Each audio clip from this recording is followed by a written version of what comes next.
အားလုံးပဲမင်္ဂလာပါ Saturday Insight ကနေပြီးကြိုဆိုပါရစေဒီကနေ့မှာတော့ကျွန်တော်တို့ငယ်စဉ်ကသတင်းစာဂျာနယ်ထဲမှာဖတ်ခဲ့ရတဲ့အရန်ကိုထူးဆန်းပြီးတော့သိပ္ပံပညာရှင်တွေလက်တွေ့အချိန်ထိရှာဖွေမပေါ်ထုတ်နိုင်သေးတဲ့စမ်းကျင်လာတဲ့ Bermuda Triton ဆိုတဲ့အကြောင်းကိုပြောပြပေးချင်ပါတယ်ဒီဇလန်ကတော့1945ခုနှစ်ဒီဇင်ဘာလ9ရက်နေ့မွန်းလွဲ2နာရီအချိန်မှာတော့အမေရိကန်ရေတပ်ပိုင်တော်ပီဒိုဘုံကျက်လေယာဉ်9စင်းဟာဖလော်ရီဒါပြည်နယ်ဖလော်ဒါဒေးလေယာဉ်စခန်းကနေလေယာဉ်ပြန်တက်ခဲ့ကြပါတယ်။သူတို့ရဲ့ခီးလမ်းကြောင်းကတော့အတ္တလန်တိတ်သမုဒ္ဒရာတွေကိုဖျက်ကျော်ပြီးတော့ဘာမြူဒါကျွန်း၊မိုင်ယာမီနဲ့ပူတိုရီကိုကျွန်းတို့အကြားမှာတည်ရှိတဲ့လူဝက်စံကျင်မှုအများဆုံးဒေသတစ်ခုဖြစ်တဲ့ဘာမြူဒါထရီကန်စီကိုဦးတည်ထွက်ခွာလာခဲ့ကြတာဖြစ်ပါတယ်။အဲ့ဒီချိန်တွေကဒီဒေသဟာတင်မောတွေလေယာဉ်တွေအများအပြားထူးထူးခြားခြားပျောက်ကွယ်သွားခဲ့တဲ့အတွက်ကမ္ဘာအောင်ဆူဆိတ်မှုခံခဲ့ရတာဖြစ်ပါတယ်။ဗေသိပ္ပံပညာရှင်ကမှဘာကြောင့်ဒီလိုဖြစ်ရတယ်ဆိုတဲ့အကြောင်းရင်းတွေကိုတိတိကျကျရှင်းပြနိုင်ခဲ့ခြင်းမရှိသေးပါဘူး။ဒီလိုနာမည်ဆိုးနဲ့ကြော်ကြားနေပေမဲ့လည်းဗိုလ်မှူးကြီးချားတေလာဦးဆောင်တဲ့လေယာဉ်အဖွဲ့ Flight 90ဟာရဲရဲဝံ့ခီးစတင်ထွက်ခဲ့ကြတာပါ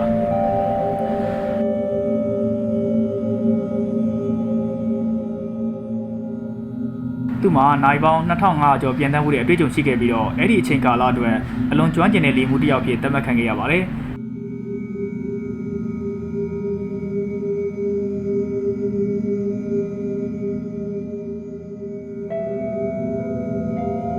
သူတို့ရဲ့အစီအစဉ်ကရိုးရှင်းပါတယ်အရှိဘက်ကိုပြန်တန်းပြီးတန်တာကြောက်တန်းတစ်ခုမှလေ့ကျင့်ရင်းအနေနဲ့ပုံကျဲပစ်ခဲ့ကြမှာဖြစ်ပြီးတော့ပြည်တာနဲ့မြောက်ဘက်ဂရန်ဘာမာကျွန်းကိုဖြတ်ကနောက်ဆုံးအနေနဲ့အနောက်ဘက်ကိုပြန်လှည့်လာပြီးတော့ဖလော်ရီဒါကမ်းခြေကိုပြောင်းမယ်ဆိုတဲ့အစီအစဉ်ပဲဖြစ်ပါတယ်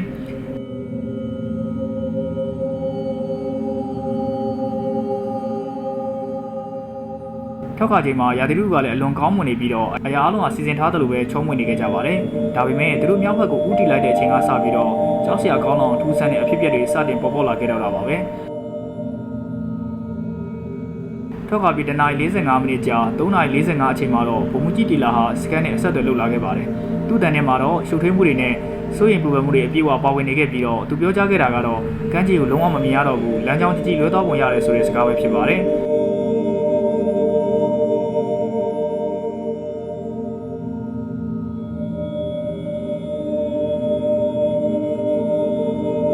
စကန်ကအခုမင်းတို့နေတဲ့နေရာတိကျကိုသိကျင်နေဘယ်မှာလဲလို့မေးလိုက်တဲ့အခါမှာတော့တကဘာလုံးကတိတ်ဆိတ်သွားခဲ့ရတယ်လို့ပါပဲ။ဘာဇန်မကိုပြန်မကြားခဲ့တော့ပါဘူး။ကောင်းကင်ကရှင်းလင်းနေပေမဲ့မြေပြင်ကကြည့်စုတွေဘက်ကလေရင်ကိုမြင်တွေ့ခွင့်လုံးဝမရှိတော့ပါဘူး။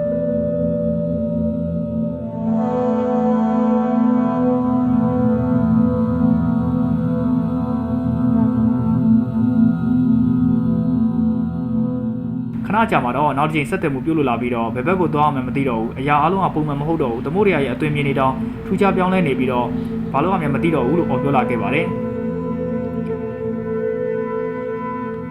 နောက်ထပ်အချိန်တွေကြာလာတဲ့အခါသူတို့ရဲ့အတန်တွေကလုံးဝကိုထိလန့်ကြောက်မှုအပြင်းနဲ့ပြန်ကြားလာခဲ့ရပါတယ်ဘာမှခွဲခြားသိမြင်လို့မရတော့ဘူးလုံးဝပျောက်ကွယ်သွားပြီးအဖြူအောင်လိုင်းတွေဝင်ရထားတဲ့နေရာကိုရောက်နေပုံရတယ်လုံးဝလမ်းပြောက်ကုန်ပြီဆိုတဲ့စကားနဲ့တူနောက်ဆုံးမှာတော့အတန်လုံးဝပြတ်တောက်သွားခဲ့ကြတာဖြစ်ပါတယ်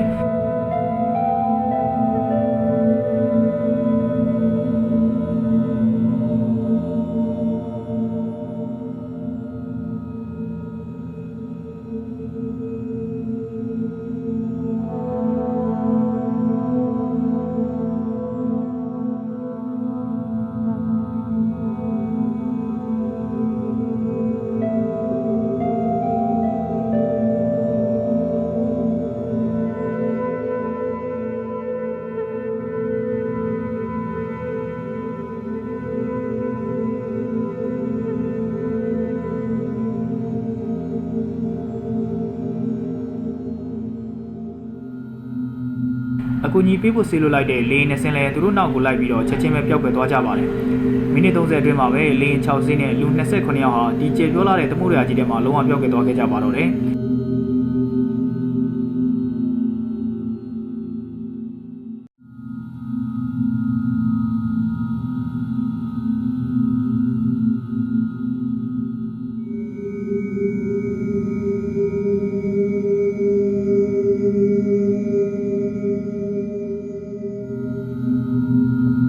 နောက်ပိုင်းမှာတော့ရေတက်နဲ့ကမ်းခြေဆောင်တက်တွေဟာစတူယန်မိုင်း2,500,000ကျော်ရှိတဲ့ကျယ်ဝန်းတဲ့ area ကိုနေ့စဉ်ရက်ကြာရှာဖွေခဲ့ကြပေမဲ့လည်းအကျွမ်းကျန်တစားလေးတောင်မှပြန်လည်ရှာဖွေတွေ့ရှိခဲ့ခြင်းမျိုးမရှိခဲ့ပါဘူး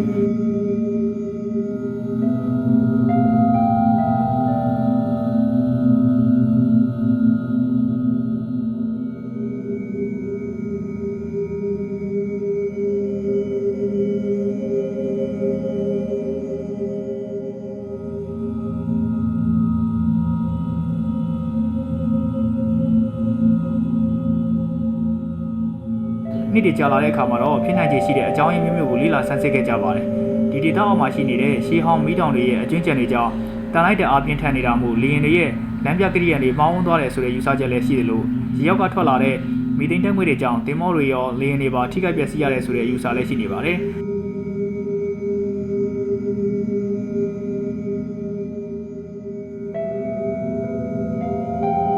နောက်ထပ်တစ်နည်းကတော့ဒီဒေသကိုဖြစ်သွားလာတဲ့အခါကြုံတွေ့ရတဲ့ပြင်းထန်တဲ့မုန်တိုင်းနဲ့ရာသီဥတုအခြေအနေကြောင့်လို့လည်းယူဆကြပါတယ်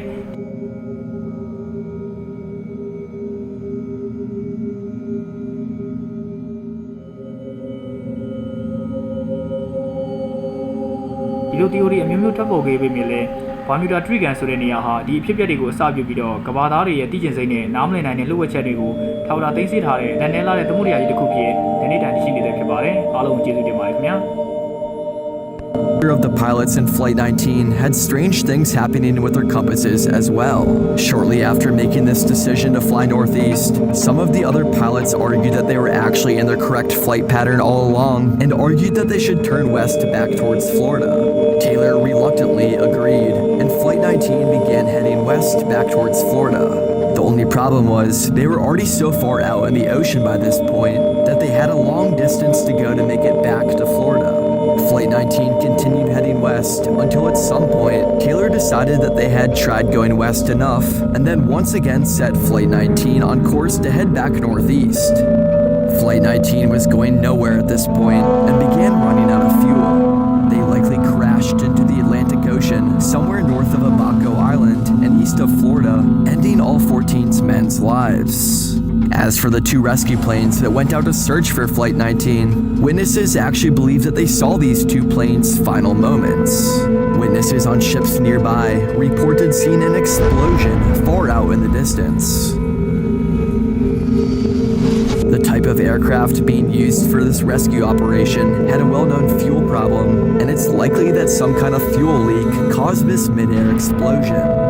But why did most of these pilots have broken compasses? This is actually a common issue in the Bermuda Triangle, where many sailors and pilots have reported that their compasses don't work as normal here. In this stretch of the Atlantic, compasses often point to the geographic North Pole rather than the magnetic North Pole. This can make a big difference in navigation, as the true North Pole and magnetic North Pole are roughly 1,200 miles away from each other. Many believe the remains of an underwater volcano is what's throwing off the compasses. This underwater volcano is what formed the actual island of Bermuda millions of years ago. This volcano left a large amount of basalt, which is what forms when magma and lava cools. This basalt contains a very high concentration of iron and magnetite, which both have unusual magnetic properties. Magnetite is actually the most magnetic naturally occurring substance on Earth. There are said to be 500 billion tons of magnetite around Bermuda, concentrated in the basalt that the underwater volcano left behind.